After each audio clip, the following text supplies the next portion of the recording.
fucking do this. Man.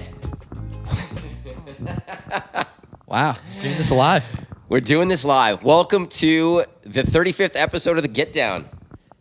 Very special. This is going to be a way weird, different episode. It might work, it might not, but rock with us. I'm not sitting in front of my computer. This is really strange. It's weird to like look at you and not be staring at my because I don't look at you guys really when we record. I'm looking at my notes, or if I like pull up something to talk about, I have that up. So to turn to my left and like see you, it's a little weird. I'm usually like I'm checking the levels here. I'm same thing, checking my notes. Yeah. There's two screens up. This is strange, but we're here, guys. Charleston. Yeah. Charleston, so we are in Charleston, South Carolina. We're with the homie, Angelo the Kid. We had to go to South Carolina to get him on the show, but he's here.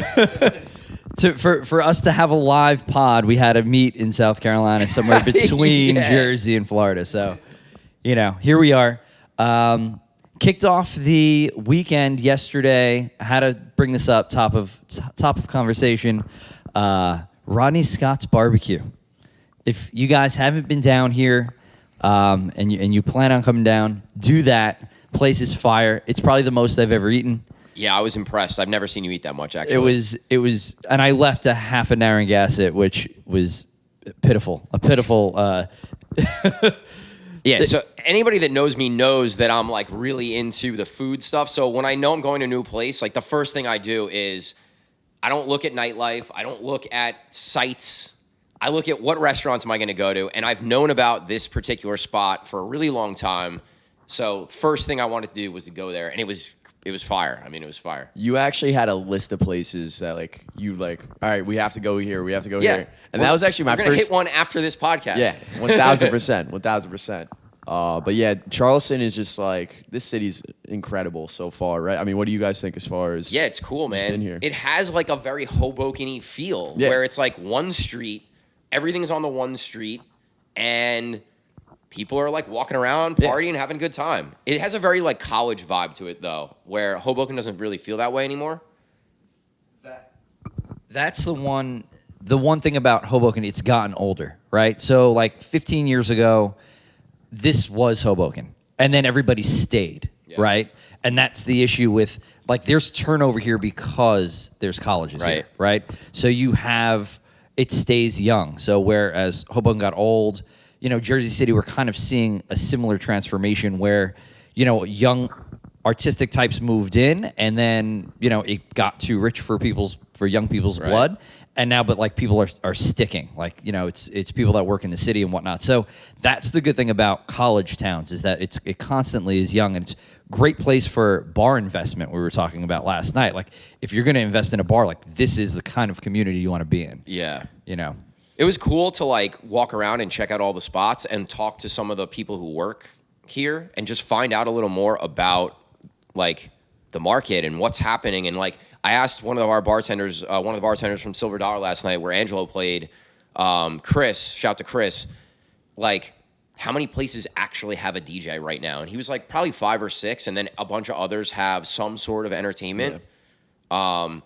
So it's a little smaller market than I thought it was, but it's cool, man. Like, it's like, as far as similar to Hoboken aspect, like the DJ community is like literally the same thing as Hoboken. Everyone knows everyone. You walk into this bar, you see another DJ, you say what's up. It's really cool, and that's why I feel like when I first came here last month, it just made me feel like at home, like, you know what I mean? So I was like, oh, like, nothing's changed. It's just like everyone's cool with everyone. It was cool, so. It's very much, it's a southern town. Everybody's welcoming. Everybody's nice. There is a tight-knit DJ community, which is really, really nice. You don't see that everywhere. I mean, it's obviously something that we've put together up north that we always talk about. But it was really nice that, like, for us to just walk in and people just bringing us drinks and saying what's up and getting to know people's names, and then be like, hey, like, leave Angelo's party and come over to hang out with us over here, which we did, and that was dope. So it was like right from Jump Street. It was really welcoming and a good time. Yeah, and I think, I mean, we'll let Angelo explain like how we linked up down here. But Angelo linked up with some DJs down here, and he's now played here twice. This is his second month in a row. I'm sure you're gonna be back a lot more. We're definitely going to bring those guys up at some point when things probably get a little better. Right. But yeah, like, how did you link with these guys? So it all started with Chris, bartender from Silver Dollar. He's actually from Jersey too, and we actually linked through social media. He loved like the playpen mixes I was putting out, and like he would download the edits and play them at the bar, like when there was no DJ. Nice. So he was like, you know, we just always kept in touch, and he was like, yo, you gotta come. And he's like, he started sending my edits to Wade, shout out Wade, another DJ from down here. Everyone just started sharing the edits, and they were all just playing them. So he really he's really the one that just got my name really heard here, which is cool, you know? And then now it's starting with you. Like they all know, like they all knew who you were, but then like they're like, now they have all your edits. Like, cause Chris was given all these edits. It was so funny. So yeah, it was Chris, and he just introduced me to everyone. So shout out Chris for real. So. Yeah, no, he's definitely like, it's funny. We were hanging out at Silver Dollar last night, and like, it has a very Jersey feel, and I think that's partly because of Chris, like standing on the bar and throwing napkins, and like he's kind of set the tone for the vibe of the place, and then the music just kind of like and it just that's fits right in. Exactly. And the one thing to like, literally everyone thinks that he started the napkin thing. Like, I love it. Which is like so funny. He's like, nah, it's a Jersey thing. So like, it's cool. That's the one thing good coming out of Jersey is the napkins. I think this is a testament to the work that you've been putting out a ton of shit, and doing all the stuff that you do as far as linking with other DJs. You do a really good job with that, and this is the type of stuff that happens when you do that. And it might take some time, but like Angelo the Kid is traveling and DJing and getting paid and making money during this pandemic, and like you can do it. It's possible. This is exactly what we talked about all throughout pandemic, all throughout GDU. GDU Bites now, guys. If you haven't checked it out, go check that out on YouTube. We'll put all the links for all this stuff and links for all the people that we mentioned in the description and whatnot. But like, it's just a testament of produce, put your stuff out, or you know, do mashups, put your stuff out, and you know, develop your email list and develop your contact list, and you just don't know what's going to come of it. When you're doing that. Yeah, I mean, we always talk about networking so much, but like, they've never heard Angelo DJ. Like, they don't know. This entire trip is a product of networking. Yeah. Right? Yeah. Like, you could have got here and been terrible. That's what we were talking about this. Like, Chris thought about it after. He was like, you know what? You could have literally botched this whole thing the first time I came down. And I would have no idea. I was That's hilarious. Because it was so funny, like, especially just like playing for a crowd. It's been so long. And like that first time was like, I was just like, I was like, you know, I'm honestly a little nervous right now before I hopped on. Yeah. So he's like, what? It was funny though, but it worked out well, and it was awesome. So, but we were talking about this last night, actually. Like, good producers aren't always good DJs, right? Yeah. And it's just that you could have come down here and completely bombed. Like, I remember when like Avicii came out and like he would go DJ somewhere, like the first, you know, right after Bromance came out, and people were like, he's a terrible DJ. You know, and like he grew into DJing, but like his production was so much better than he didn't want to be a DJ, right? So like it's that same kind of thing. Like, people hear your production, but it's like, okay, well, you know, not everybody puts out a live mix. People do like, you know, Ableton mixes and things like that. So like you really don't get a feel. That's really funny. I really didn't think about that till just now. Pretty crazy.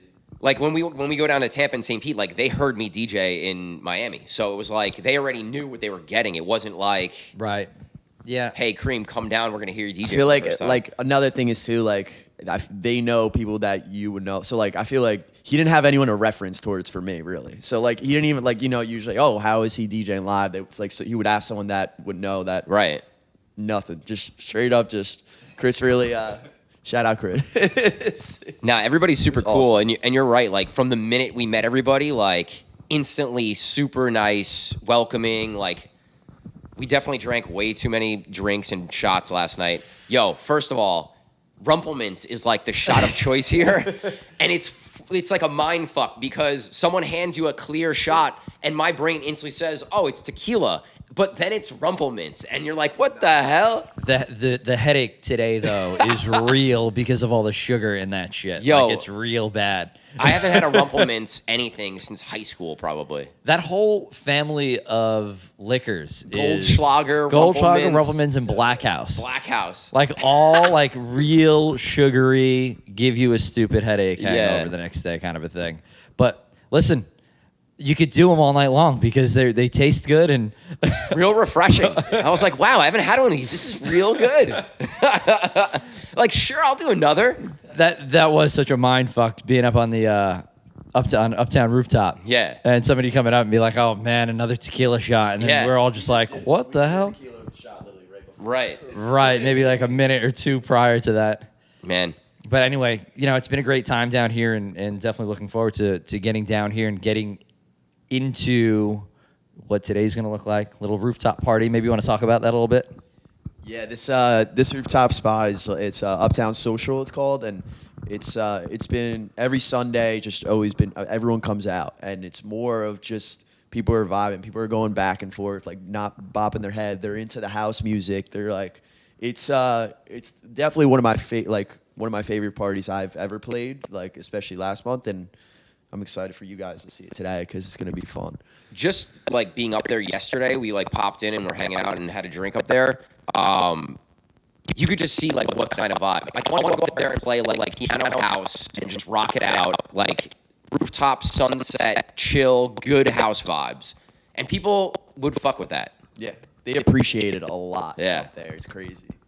The fact that you do have a younger audience they're there for good music, right? Which we don't always walk into a room with that kind of crowd, right? So that's a whole aspect of it. And then the other aspect of it is that like they're not missing their shot. Like we talked about this a little bit yesterday, like Jersey spots are missing their shot at like having a good party like that. Yeah. They're just not taking the chance to do it, right? And I think just taking the chance to have a DJ on a rooftop like that, listen, you're going to deal with noise complaints and you're going to deal with stuff like that, but you have to adjust. Like, and then being able to execute like they did, they have like a little tent for the DJ set off on the side. Yeah. It's a good vibe up there. And it's something that, like I said, that we're missing a little bit in North Jersey, maybe not so much in South Jersey in the summertime, but that's very niche, but like, I feel like you can have spring parties and fall parties in Jersey that have that similar vibe, but people just aren't doing it. Can we talk about how shitty our market is? Like, we have the worst market. It's fucking terrible. It's fucking terrible. It's terrible. Well, we know that's not we're going to toot our own horns here. It's not a product of the DJ community. No, the DJ community is dope. I think the ownership community up north is... All the owners everywhere else are younger, and they just understand it a little bit more. Whereas I feel like the owners by us are older. They just are so disconnected from They're out of touch. They're way out of touch. Right. Like so out of touch. That's what happens though. Like I said, when Hoboken was great 15 years ago, 20 years ago, those guys were barbacks, bartenders, managers than owners, and they were more in touch. Now 20 years later, they still think like play Come On Eileen. Well, Come On Eileen might be good now, but like, they're like, let's put a $5 beer special on the flyer, and it's gonna get people in the room. Like, shut up, bro. Right, That's just right. not, like, it is very. Get that out of your mind. That's not what we need to be doing. And they still think like paper flyers are a thing. Yeah, I don't know, up in our man. market. Like they're missing the whole social media thing. They're missing just what the crowd wants. It's just a lot of missed cues from ownership. Everyone cuts corners. No one wants to invest in creating like a cool vibe. Like, get some decent speakers. Get a couple lights. Like, if you want to have a DJ and you want to throw a party, this is small amount of investment that can go an extremely long way. Under $5,000. Yeah. And if you're not making that back in a weekend, your business is failing. The room yesterday is very similar to some of the rooms that we play at home, right? And they have 4 tops in the 4 corners of the room and probably 3 or 4 bottoms, and it sounds fucking great in there. Right. And they have cool lighting, and that's it. And it's a fucking dive bar. Like, it's a dive bar. It's cool, but they just elevated it a little bit. $1,700 light system, he said. That's nothing, right? And then he's probably got another $3,500 in sounds. We'll call it maybe. $5,000. It's a $5,000 investment. This is easy money. Yeah. And like do something like you want to make that back quick, have like a cool day party, an off-hour party that like maybe you can make a couple bucks back. You know what I mean? Yeah. They do the cool thing too. I mean, definitely the college scene helps it out, but they have like they like during the week they'll do like Tuesday night mug nights, like dollar beers, mug nights on a Tuesday. That's non-existent where we live. Like there's no such thing as anything happening on anything other than a Friday or Saturday or Sunday. Like it's depressing. Yeah, so like they're doing all different kinds of things during the week. Like people are out. They have a DJ on Wednesdays.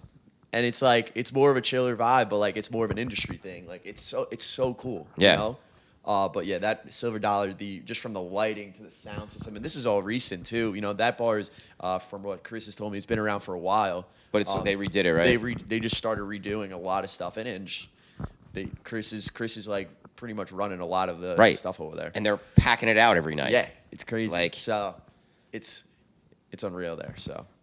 All right, so we're gonna have Angelo back on to do a full interview or a full episode, but we wanted to have the three of us on to kind of start this off. We're gonna bring on two guests today, right? So we have DJ Soto, who we heard play for a little while last night at like the True Club in Charleston, Trio. Place is dope. So we're gonna have Soto. He's kind of like one of the main guys in this market, and then we're gonna have the owner of Trio, Eric, come on after him. So we're gonna take a little pause right now, right? And we'll be back. Yep, we'll be back. See you guys in a little bit. All right. We said this was going to be a little weird, so we're back. This is part 2 of 3 parts. So welcome back to The Get Down. We're on episode 35. We got my man DJ Soto, Charleston, killing it. We heard him play a little bit last night at Trio. It was rocking in there. What's up, man? Thank you. Good, man. Just excited to have you guys here. Thanks for coming. And, well, it's been a good week. With all crazy coronavirus stuff and having fun, man. Yeah. Like, I remember most of the night last night, but your spot was so good that I kind of started to lose it at the end there. But you know what? That spot was super dope. The lighting in there is incredible. Yeah. Sound system's incredible. Something that we were actually talking about with Angelo earlier is that, like, our market up north, like, places aren't investing. Like, that place is investing in their product, right? Yeah. They're really doing a good job at, like, putting out this really, really nice packaged product for their customers, and the DJ is just matching what they're putting out. Like, your sound is perfect for that place. Thanks. Talk about, like, how you got involved there. Oof, and it's a great story. What was that long road? Because you don't just pop into a place like that, right? Plug the place. Let's talk about just your path to getting in there. All right. Funny story, man, because Trio has always been a big venue, It's been there for a long time. Funny fact that it used to be a jazz or strip club in the 90s. We literally just hang a sign from Trio Club. It was from the 90s. It was a jazz and strip club. We just hang it like a couple days ago. But yeah, well, I just moved to Charleston in 2012. I'm from Guatemala, and my dad was here before I was born because he asked for asylum. So we had like civil war in Guatemala, so everybody was just leaving. My dad came over, he got asylum, and then he asked for me and my brother.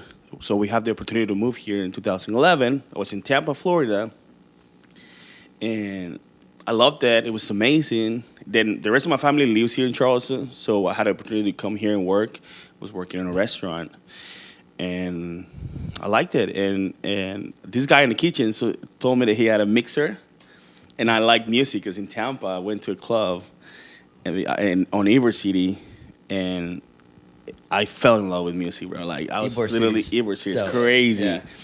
And then that was like, I want to be that guy up there, DJ Monk. Still remember his name. DJ Monk. He was a super serious guy, just chilling there. He had like big ass person on his nose. Just funny. And yeah. And when I moved here, I got my mixer and it started like, I had some tracks on my computer that I got. It was a Sony. And I got virtual DJ and I started practicing in my room by myself. And I got my speakers, this and that. That's how I met DJ Wade. I went out. So I started following DJ United. And he was telling me what to do, and every track he would drop, and people would go crazy. I would type the name and go home and download the track, you know.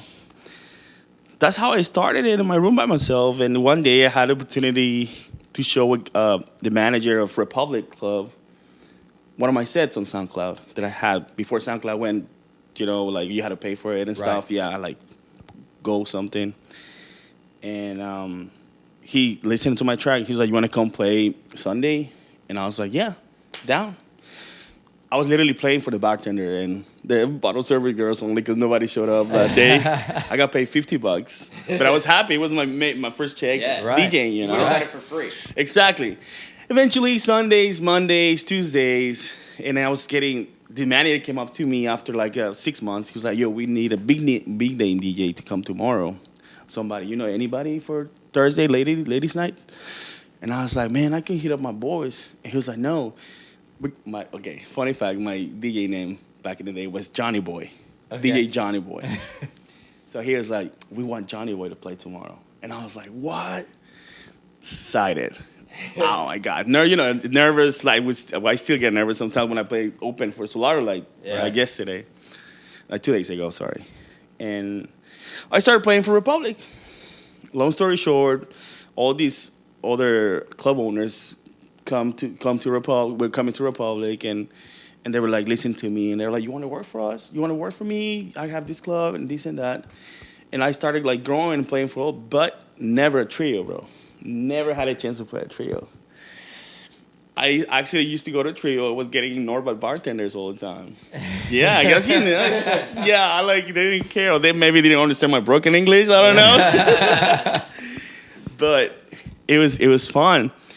Eventually, I've been DJing for 8 years, and last year I was playing Uptown, and Eric reached up to me and he was like, "Do you want to play for me one night?" I was playing literally for everyone downtown: Deco, Republic, Silver Dollar, Uptown. Of course, I was a resident DJ at Uptown, and I was like, "Yeah, man, for sure." And then I got the opportunity, and he liked my sound. He's like, "Man, I like how you play. You want to play for me every once in a while?" I was like, "Yeah, of course." But I was a resident DJ for Uptown, so every Friday I was there. So he will need me on Friday, and I couldn't go because I was there. Right. Yeah. So, I had some stuff. So only Saturdays. Eventually, coronavirus came over, and we all stopped. And then he reopened, and he was like, "Can you be in charge of Sundays for me? Like, I need you to bring all your friends and DJ, and we're gonna call Beats and Meats." Okay. So his brother will cook outside, Bryce Gussin, and we are gonna be DJing on the patio. And it was a fun vibe, We started it like literally 6 months ago, and it was fun. And eventually, people started noticing, and more people started coming over, and it became a big thing on Sundays now. Good old industry. Is it more like you're getting a lot of industry people there for Sundays? Of course. Food and bed people would come Sunday because they close their night and come because they have Mondays off. Right. So they just more industry and regular people too who would hang over at work the next day, Monday. And then Eric came up with this idea. He started listening to me more and more, and I was there every day. Like I love Trio. He told me a story how he was a bar back in another club called Midtown, college bar. He was a bar back there. Then he became manager, and then he was a bar back at Trio too. And then he bought the club. Man, yeah, it's awesome. Yeah, bro. You're gonna have a lot of good material from Eric, man. Yeah, we got Eric coming on next with us, so that's gonna be dope. Yeah, he's so good, man. Like he really sees everything from bottom to top. He's a visionary.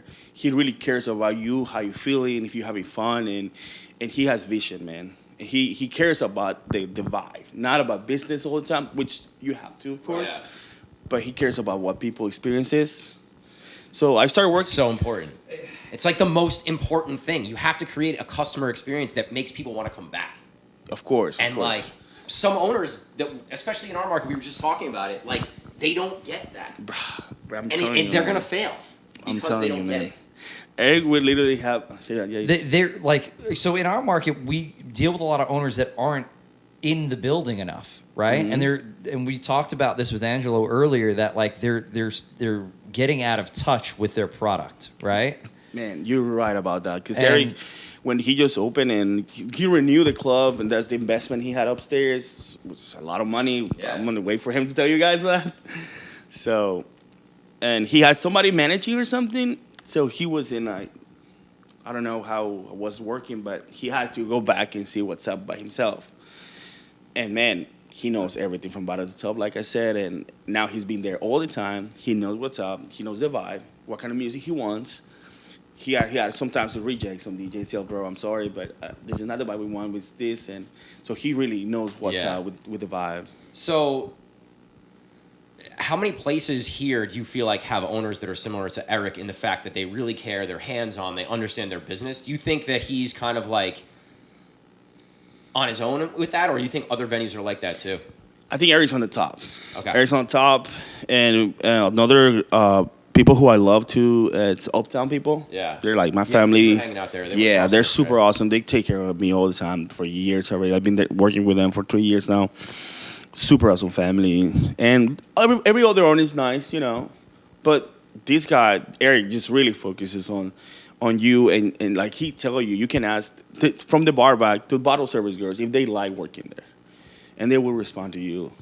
You can just you can tell the places that we went to yesterday, Uptown, Trio, and Silver Dollar. Like you can tell. Oh my bad, I forgot about Chris too. Chris, is an amazing guy too. Chris, you can sorry if I tell didn't that mention those it later. guys are, you know what? Those owners are invested in their product. They're really passionate about putting out something that is going to make people happy and make people come back to their place.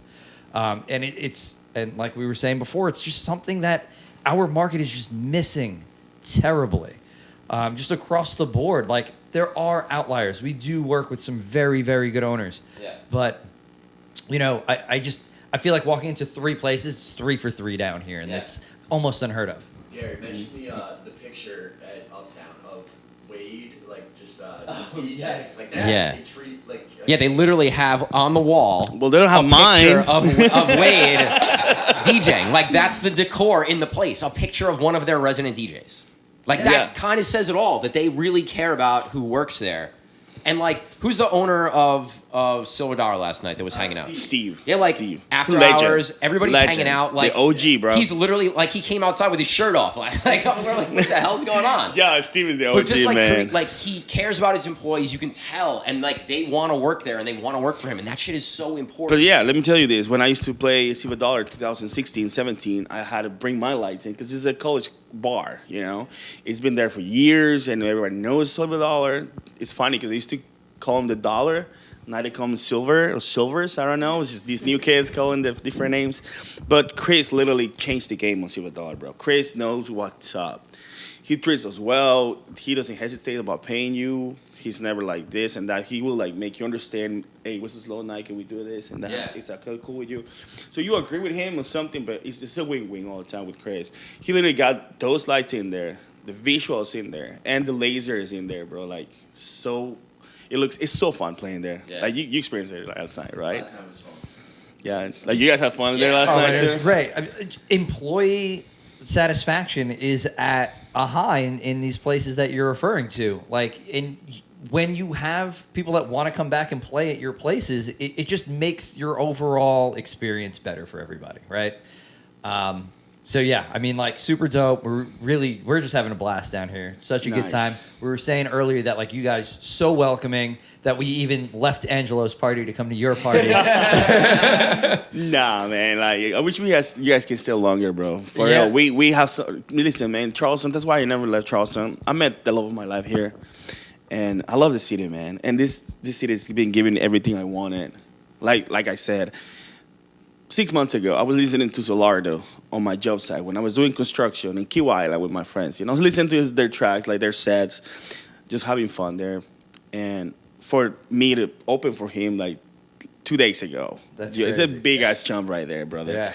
I was so excited, and he was so humble, man. And you think these guys are like superstars and they're like huge, and they, you can't even talk to them, but they're just like us. Right. They're like people like us. They started like us too, you know? Yeah. So that shows everybody they have the opportunity to make their dreams come true. Just gotta put your heart and soul in it. I feel like when you might agree or disagree, but I feel like when you do a set like that and you kind of open for someone who's doing more than what we're doing, it's like, man, like this motivates me to kind of go to the next level. Exactly. And those sets, I say it all the time, like those sets for opening for an artist, to me, were my favorite. More so than like a headliner gig at any club in my market, anywhere. Like, I don't care. I would rather do that with an artist because to me, that's more of where I want to be, you know? Mm-hmm. So I don't know, like, yo, do you feel the same? A lot of people, when I finished my set, a lot of people came up to me and they're like, yo, I love your set, man. You're so, like, amazing, this and that. And that makes me just motivate, like, I get motivated by these people talking to me every time and they say they liked it. It makes me work more, you know? Like I said, I stopped drinking 2 weeks ago. I've been super sharp lately and all my stuff, which I'll drink again, you know, but, you know, I'm 30 now, so I got to lower that. I'm not 21 anymore, so it hurts a little bit. We know.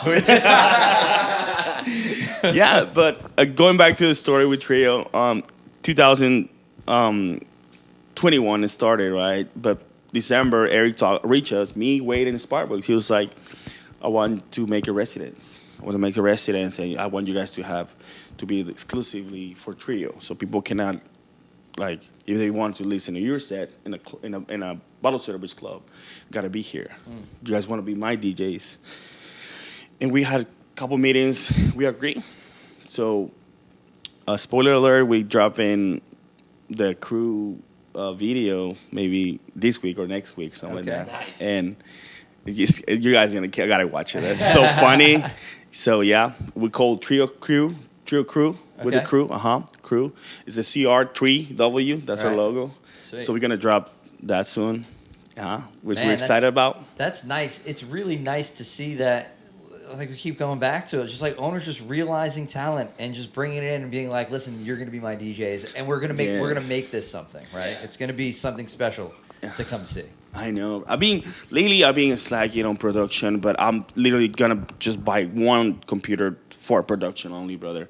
I like that's why I asked you what you're using, and you told me Ableton, this and that. So I'm just gonna, if I have any question, I'm gonna text you guys to learn something because I know you guys been working with it lately. So if it's okay, I can ask you some questions. Of course, on production. man. Whatever, anything. I mean, we're still learning too. I mean, me and Angelo talk about it all the time, like. Literally, I saw We're watching YouTube videos and shit to learn stuff still. Exactly. John Summit posted something. How can I get like some points that you got to select the whole track something, but he was asking stuff too. And John Summit is John Summit, you know? Which I'm opening for him too. Nice. Yeah. Sick. Yeah.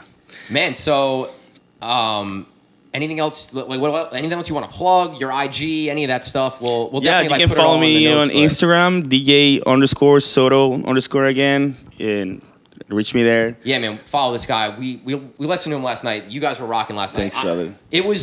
Gary and I were so happy because it was the first like real club experience we've had in over a year.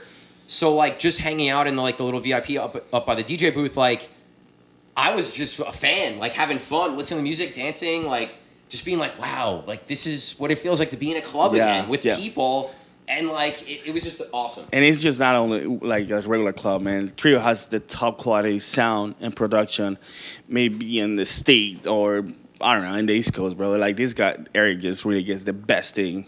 And he just pays it because he wants the best experience for people, which I love about him. Man, great times. Yep. Yeah. It's going to be another good day, I feel like. I'm so happy to meet you guys. You guys are awesome, man. Thanks for jumping on with us. I want you guys to come back and do another one. Yeah, we'll be back. We'll do I'm it. sure we'll be back. We're going to have you guys up too once we get going a little more. We'll bring some of the boys up and we'll have some fun. Bring everybody, and when they come up and take over too. Yeah, hell yeah. All right, man. DJ Soto, thank you, man. Thanks for jumping on. Thank you for having me. We're actually going to have Eric, the owner of Trio, who we've been talking about all day, coming up next. So we'll be back with Eric from Trio. See you guys in a little. All right, guys, what's up? We're back for the third part of this podcast. Like I said, it was going to be a little different today since we're kind of mobile and doing something different. But we have the owner of Trio, the spot we've been talking about throughout this podcast. Eric Gussin, what's up, man? Thanks for being on with us. Thanks, man. Thanks for having me. Definitely. So your last DJ Soto was on gushing about how great of an owner you are and how great Trio is. I think it's really cool that you really, look at these guys and take care of them and care about the music and the DJ. So have you always been like that, or is that something that's kind of grown out of something else? I've always been like that. Everything I do, it's not just about me, it's about the whole team. But as far as the music goes, yeah, I've always been into music. And being in nightlife, working in it prior to owning, no one really shows the appreciation for the driving force of the nightlife, and I think that is the music. Obviously, we have to build something for them to be in, but without them, no one's coming. So it really does mean a lot to take care of them, and they are a huge integral part of this whole process. You coming up and working in the industry prior to being an owner is huge because you know what it's like from the other end, right? So having that perspective, and it's something that we always talk about, like when we tell our DJs, when you walk into a place, say what's up to the bar back, say what's up to the guy that's sweeping the floor. Absolutely. Say what's up to the guy that's taking the garbage out, because you never know who's going to be in your position. Absolutely. Right? Yeah, and they're all, without all of them, without the porter, the floors are dirty, and big spenders don't want to come in and buy bottles and spend all this money when there's beer cans all over the floor. So, without every piece to the puzzle, it's not a full puzzle. Yeah. Yeah, it's just, it's so important, and this has been the theme throughout this whole podcast, is having all of that stuff work in unison puts out a great product. For sure. And when we walked in last night, you could just see it. It's right there in front of your eyes to take in and to know that this owner cares. He's got great DJs in here. His visuals are great. The sound's amazing. The staff's friendly. And everything's just working as one. And it's a great thing that you're doing over there. Awesome. Well, I'm glad you guys are able to notice that, because that's definitely what we're trying to put on. So you guys obviously were greatly affected by COVID, right? Absolutely. What was it like when you guys shut down, and how has it been now coming out of that? So when we first shut down, we were obviously closed for the amount of time that we were required to. I think it ended up being almost 3 months. We reopened and completely went a different direction. We started doing supper club. So we literally did seating only, dinner service, full 4 to 5 course meals in a nightclub. I mean, you never really think of that, but it worked. And I think it worked mainly because we had a lot of supporters who believe in our product no matter what we're putting out. And they wanted something to do. And, we literally had to shift. Someone told me during all of this, and it really kind of hit close to home, necessity makes the frog jump. And, without being able to shift and adapt to the environment, we would have definitely not been where we are. Yeah. And I think that's also a testament to people who really enjoy coming to hang out at Trio, that they're like, we're going to go do dinner there because we can't go party there. Let's go show some support, spend a little money, Exactly. and hang out and still kind of get that feel of being back in the venue, Exactly. That's a perfect testament to the artist, because it took it put a lot on them to bring their people out. And, they were hurt just as bad, if not more than we were, because even when we were able to open, we could only hire one person at a time, where normally we've got 3 DJs at a time, twice a weekend. So, they were really scrounging for gigs, and, they were willing to work with us on costs and all of that as well to do what we could afford. And then promote the heck out of these shows to bring their people in to make them successful. So, that's just another reason that shows why they're so important. Unless you're super invested in this industry or super invested in live music, I'm a huge concert goer. I feel like that's a big aspect of the pandemic that has just gotten lost in the shuffle, right? DJs, local artists, as far as acoustic guitar, whatever it might be that you're having through, it's really gotten lost in the shuffle, and it's only seen the light of day, I think, within the last month or two, in Congress, where there is money getting pumped into those industries. So, we obviously appreciate, people like you that are putting DJs on still and have tried since you were, able to hire people back, because we get it. It's not it's not always economically feasible to have entertainment, especially when you're at like such a reduced capacity and so forth. So we've been pretty fortunate in South Carolina that, the rules have been somewhat lax, and, we've been following them to the T. I mean, obviously, no matter what you do, you're going to have two sides, and some people are going to think you're doing too much. Some people are going to think you're not doing enough. But, we've never gotten a ticket, never gotten cited, nothing like that. We've been following the rules, probably more so than I would say most. We go above and beyond the guidelines or the required guidelines for the restrictions. But yeah, I mean, it's definitely. We've been fortunate to be able to have such loose guidelines in the state, but also it's definitely taxing on the employees having to shift gears. I mean, there was the first month we were able to reopen, we ended up having to change our total structure to going into the food, times, setup, layout, make sure that it was tables only 6 feet apart. I mean, literally had to build an outdoor structure to support what we were doing, and it was a lot on us and the staff and everybody. So are you seeing any kind of kickback from the state or the government for building those things? No, no. I mean, we kind of just took it upon ourselves to do it. I mean, we want to, again, we want to make sure that we're staying relevant and keeping the people happy and, keeping our staff employed. So that's the correct mindset, right? Is to we need to be relevant, because on the other end of this, we have to come out on the positive side. Exactly. And you can't just wallow in pity out here. I feel like some places have done that, and those places have shuttered since. But you guys are obviously capitalizing on. Yeah, and I think you talked about pivoting, and in any industry, you had to pivot to something, right? Yes. Like we pivoted to doing a podcast and doing an online learning thing for DJs, and like if you don't do that, you just kind of fall by the wayside. Right. So I love that you said that, because people who pivoted are the people that have been successful through this whole thing. For sure. So I think that's really important, something that we always talk about too. Pivoting real quick, you guys just had Solardo at Trio. We did. Are you doing all the bookings for those bigger artists? So we partner with a company called Loud Crowd. The guy who owns it's named Stuart Hackley. He's the probably single best thing that happened to us on the talent front. When we first reopened, or were reopening, he was with another company and had just branched off and started his own, and we were kind of his first client. But he has been in the talent buying industry for years, has done major festivals around the country. Nice. And so we work directly with him.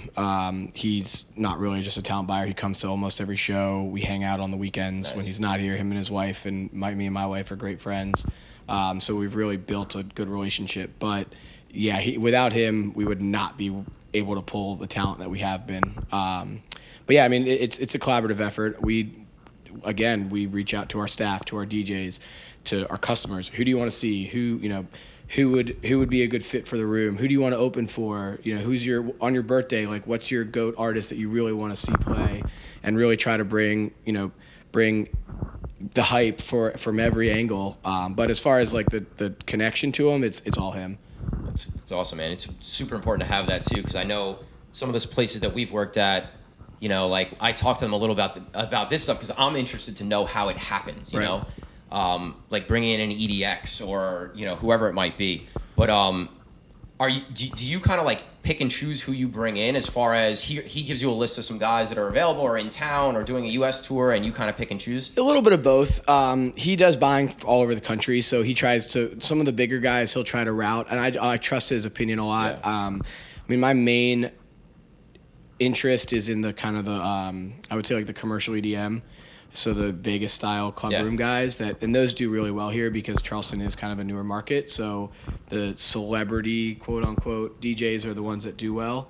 Anybody who has a big following on social media or something like that. So that's really my main focus. He's been in the industry for so long and is very focused on building up a brand as well. So yeah, it goes both ways. I'll be like, hey, here's 10 artists I really want to bring. And if some of them are kind of out of our price range, he'll be like, all right, we'll put them on the back burner. And when I've got 2 other cities that want them at the same time, we'll route them through and we'll get them on a discount. Or, or there's a lot of times where he's like, hey man, we've got this artist, he's playing in 2 other cities for me. He's probably not the best fit for you, but it's a great one to have on the resume. like a Seth Troxler, who is a legend. Not really a huge underground market in Charleston, but we brought him in because now Solardo's like, oh, Seth Troxler's played there. Right. I can play that room. You know, it builds credibility for us. So it's both. You know, I bring to him, he brings to us. And then a lot of times we'll have an agent that's like, hey, I know you want to book my top dog. I've got this up and coming guy. Throw me a bone and I'll see what I can do for you. And it happens. I mean, it works for us too. So that's awesome, man. It's funny the talent that you pull down here, and I feel like it's the talent that you're having is conducive to this market, and those guys don't really love playing the New York market. Conflict talks about this because everybody's too cool for school up there. You know, there's not a lot of dancing. There's not a lot of people that are into the DJ world. But then when they are, like, Seth is great for Brooklyn, right? Right. He does a great job out there, and those are the kind of DJs that are good for Brooklyn. But like we don't see a lot of we don't see the Solardos and the Solomons and things like that because not that they're not selling tickets, because they do in certain aspects of our market, but not all of them. You know. Yeah, it's just not the mainstream market. Right. Same with us. I mean, and you know, someone like again, a Seth Troxler, he crushed his show. It's a very mature underground crowd, and we didn't sell out. We had to, you know, bring in some comps and do all that to fill the room, which we did, and it opened people's eyes to be, oh, this is really awesome. Yeah. Who maybe don't know who he is, don't want to spend $30 to see him, but now that they see him, they bought tickets for Solardo because they're like, all right, underground house is kind of cool. So we have the bigger artists, but what about the local acts? So what are some of the things that you look for in the DJs that you hire locally? So honestly, for me, it's talent. I mean, we have our three residents are hands down the most talented DJs in the city.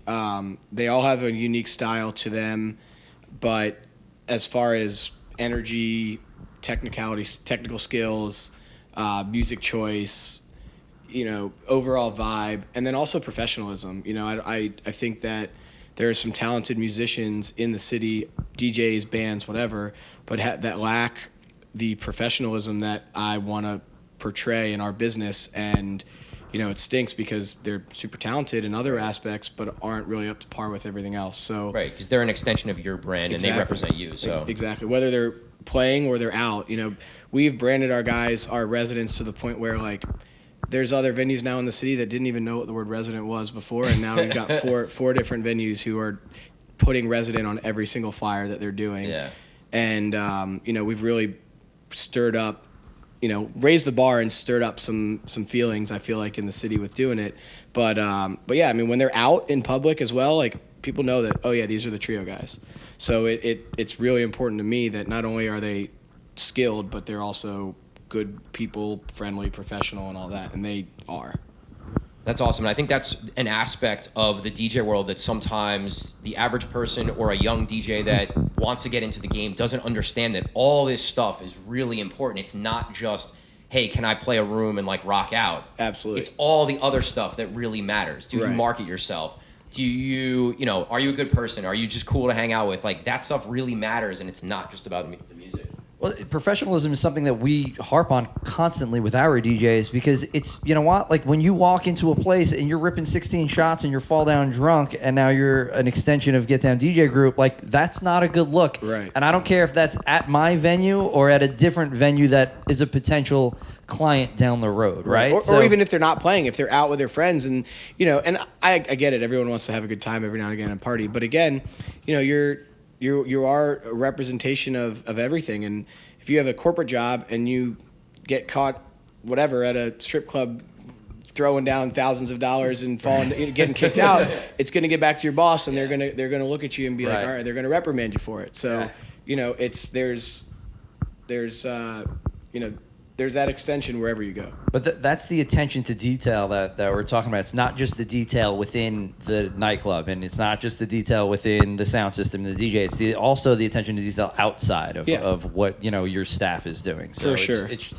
you know, that's what putting out a really good product is all about, right? And just having dotting the I's, crossing the T's, doing all that good stuff. Everything, yep.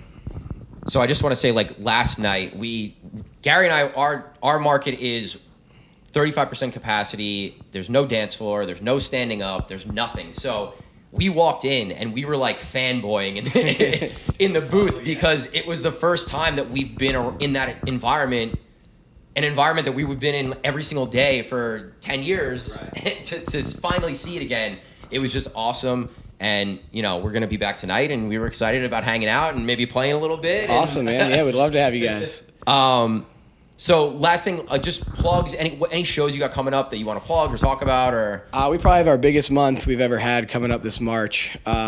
We've got Paul Oakenfold next weekend with Nora and Pure. Weekend after that, we're redoing our whole patio again. We're doing our patio reveal with Borgeous is doing his very first house set on Friday on the patio, and then playing Saturday. John Summit, we got the following weekend. We got EDX coming. We haven't announced it yet, but we've got 2 or 3 other shows in March that are announcing this week. When does this podcast air? This week, probably. Okay. We've got Cheat Codes and Hook and Sling coming at the end of the month. And then April, we've got a bunch of stuff lined up that is just as big, if not bigger, than March. Man, I'm jealous. It's great. I'll tell you, and these artists are, the one thing that's super impressive to me about these artists is they come to South Carolina and they think, all right, it's South Carolina. They don't really have high expectations. But, Solardo sent a message to us Saturday morning after we took him to the airport and said, I just wanted to tell you guys I appreciate what you did. His flight was at 7:30 in the morning. He said he's never in his entire career had a promoter take him to the airport that early in the morning, and that he's never been more impressed with production and sound in a small venue ever. And we get that a lot. I would say at least 50% of the artists say that directly to us, and I hope 100% of them say it behind our back. Yeah. So we're really trying to make waves and build this out. That's awesome, man. Thanks for jumping on with us. Yeah, man. Thanks for having me. So, Trio, Eric Gussin, thank you for jumping on. 35th episode. Man, it was a good one. It was a good one. All right, we'll catch you guys next time. We'll be back in the snowy, cold Jersey. Or I'll be. Speak for yourself. Yeah. All right, guys. Thank you.